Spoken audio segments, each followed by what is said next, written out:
السلام عليكم، اهلا بيكم في حلقه جديده. النهارده معايا لعبه بصراحه خرافيه، لعبه تحفه تحفه يا جماعه. اللعبه بصراحه هتاخدك لعالم تاني. لعبه المميز فيها والمختلف فيها ان هي مش شبه بقيه الالعاب خالص، مش واخده كده الطراز او الترند بتاع العاب الايام دي بقى اللي هو الباتل فيلد والكلام ده. لا لا لا، اللعبه دي بصراحه بتاعت الناس اللي دماغها رايقه. اللعبه اسمها لوست ان بلاي، هي موجوده طبعا بشكل مجاني على جوجل بلاي. مساحتها تتراوح من 600 ل 700 ميجا بايت.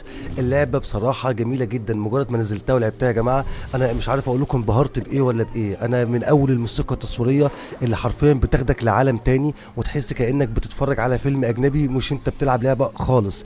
من الجرافيك اللي تحس ان هو مش بتاع لعبه مساحتها 600 700 ميجا بايت، ما جابتش حتى 1 جيجا يا جماعه. لا، تحس انه جرافيك بتاع لعبه 2 جيجا 3 جيجا كده. لعبه جميله جدا. اللعبه مجرد ما هتبداها هتفهم وهتعرف ان هي واخده طراز الالغاز شويه، بس الالغاز بتاعتها ما هياش بتاعت مثلا ان يحلها طفل صغير خالص، ولا هي برضك معقده محتاجه واحد بقى يعني خارق الذكاء. لا بالعكس، هي بتاعت اي انسان عادي جدا. بس بصراحه الالغاز بتاعتها جميله جدا وبتتميز بالطابع الكوميدي. بتلاقي كده في حته كوميديه كده قبل اللغز او بعده. لعبه جميله جدا. انا يعني جربتها وبدات العب فيها.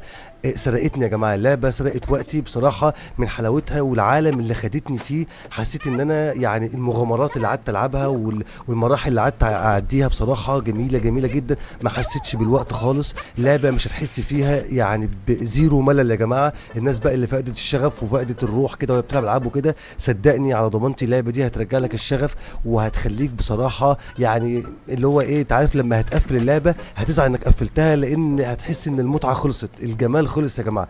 لعبه جميله جدا جدا. هسيب لكم لينك تحميلها موجود في صندوق الوصف، يعني جربوها وعلى ضمانتي. ويعني بعد اذنكم اللي جرب اللعبه ويلاقيها جميله كده يكتب لي في الكومنتات ايه رايه في اللعبه. وبس كده، سلام.